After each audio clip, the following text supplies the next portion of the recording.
বাবা যে মুসলমান ভাইরা এ সোনা মানিকেরাও ইমাম হোসাইনের বয়স বাবা মাত্র 6 বছর। কত? ইমাম হোসাইনের বয়স বাবা 6 বছর। ইমাম হাসান ইমাম হোসাইন বাবাজি তিনার মা জননীকে বলছো গো মা জননী, ও মা আপনার কাছে একটা আবেদন করব। বলে কি আবেদন যে বেটারা বলো না বলো না। সেই মা ফাতেমা রাদিয়াল্লাহু তাআলা নিজের বেটাদেরকে বাবা মানুষ করেছে রে বাবা। ইসলাম মাদান সামানিক রাম ইমাম হাসান ইমাম হোসাইন রাদিয়াল্লাহু তাআলা তিনি আপনার কিনা কারবালাতে শহীদ হয়েছে ইসলামকে জিন্দা করার জন্য, কোরআনকে জিন্দা করার জন্য। বাবা যে মুসলমান, আমরা যদি ইমাম হোসাইনকে যদি মোহাব্বত করতে না পারি, বাবা যে মুসলমান মরার পর জান্নাতি না জাহান্নাম। কি গো, ইমাম হোসাইনকে যদি আমরা মোহাব্বত করে যদি কবরে না যেতে পারি, জান্নাত না জাহান্নাম? জি, আমরা ইমাম হোসাইনকে মোহাব্বত করলাম না, কবর চলে গেলাম, জান্নাত না জাহান্নাম? জাহান্নাম। আমার আল্লাহ বলতে আমার বান্দা বান্দিরা তোমরা পাঁচ পাঞ্জাতুনকে ভালোবাসো, যারা পাঁচ পাঞ্জাতুনকে মোহাব্বত করে কবরে গেল বাবা যে মুসলমান ভাইরা তারাই জান্নাতি জান্নাতি। জনবার সুবহানাল্লাহ। একদিন বেরাদ ইসলাম মাদান সামানিক রাম ইমাম হাসান ইমাম হোসাইন বাবাজি এক জায়গাতে নিয়ে আপনার ধুলা নিয়ে খেলা করতেছে। এক জায়গাতে নিয়ে ধুলা গোলা নিয়ে খেলা করতেছে বাবা। একদিকে কম ধুলো আর একদিকে বাবা বেশি ধুলো। ইমাম হাসান বলতেছে আমি বেশিটা নেব, ইমাম হোসেন বলতেছে না আমি বড় আমি বেশিটা নেব। ইমাম হাসান বলছে না আমি বড় আমি বড়টা নিব। ইমাম হাসান ইমাম হোসেন বলতেছে চলো যাই, আমরা যাব মার কাছে ফয়সালা নিতে। মা যেটা ফয়সালা দেবে, মা যেটা ফয়সালা দেবে আমার মার কথাই হবে সঠিক। জোর বলুন সুবহানাল্লাহ।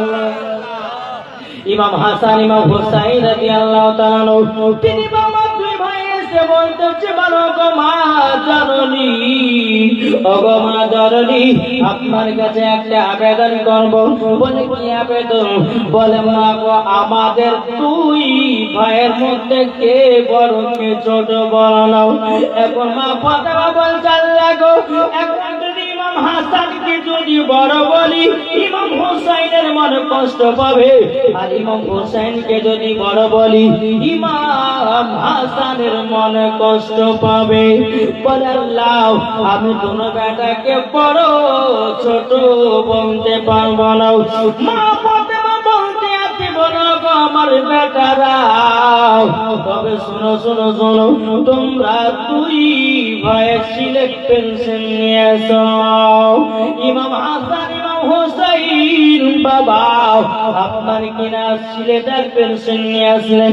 নিয়ে আসার পরে মা ফাতেমা বলছো গো আমার বেটারও তোমাদের নিজের নিজের নাম লেখো, যে আগে নাম লেখে জমা দিবে সেই হবে বড়। জোর বলেন সে হবে কি? সে কি হবে? বড়। দুই ভাই যখন দুজনের নাম যখন সিলেটে লিখতে লাগলো, দুই ভাই নাম শুরু করেছে একসঙ্গে লেখা শেষ হয়েছে।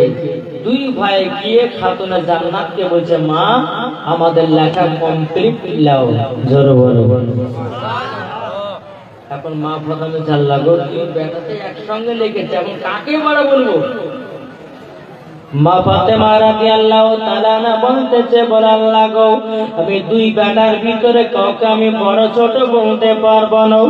ও বেটারাও, তোমরা দুই ভাই সমান, জোরে বলেন, তোমরা দুই ভাই হলো সমান। যখন বাবা যে কথা বললো, ইমাম হাসান ইমাম হুসাইন বলতেছে, বলে মা, ও গো মা জাননি, মা জাননি, আপনার এই ফয়সালা আমরা কেমন মানতে পারি না। এখন আমার আব্বাদের কাছে যাব। আচ্ছা বলে, ইমাম হাসান ইমাম হুসাইনের আব্বার নাম কি?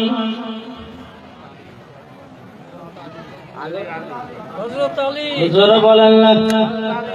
হযরত আলী রাদিয়াল্লাহু তাআলা কাছে গিয়ে বলতেছে, বলে আব্বা জান, ওগো আব্বা জান, আমাদের দুই ভাইয়ের মধ্যে কে বড় কে ছোট একবার বলে দাও। বাবা মুসলমান ভাইয়েরও, এ সোনা মানিকেরও, আল্লাহ পাক আল্লাহ তাআলা বলতেছে, বলো আমার বান্দা বান্দিরাও, তোমরা যদি নবীকে যদি এক বিন্দু যদি মহব্বত করতে পারো, মরার পরে তোমরা হয়ে যাবা জান্নাতি। জোরে বলেন না সুবহানাল্লাহ। এ বাবা ইমাম হাসান ইমাম হোসেন বলছে, আব্বা জান, আমাদেরকে বললো আমাদের দুই ভাইয়ের মধ্যে কে ছোট কে বড় বলে দাও। এখন বাবা হযরত আলী বলতেছে, আল্লাহ গো, ইমাম হাসানকে যদি বড় বলি ইমাম হুসাইনের মনে কষ্ট পাবে, আর ইমাম হুসাইনকে যদি বড় বলি ইমাম হাসানের মনে কষ্ট পাবে। না না, ইনাদের দুই ভাইকে বড় ছোট বলা যাবে না। এ বাবা মুসলমান ভাইরা, আমার সোনা মানিকেরাও, এখন হযরত আলী রাদিয়াল্লাহু তাআলা তিনি বলতেছে, বলো গো আমার বেটারাও, তোমরা এক কাজ করো, ওই যে একটা ডালিমের গাছ দেখা যায়, বেদানার গাছ, ওই গাছ থেকে দুটো বেদানা নিয়ে এসো। বাবা মুসলমান ভাইরা, আমার সোনা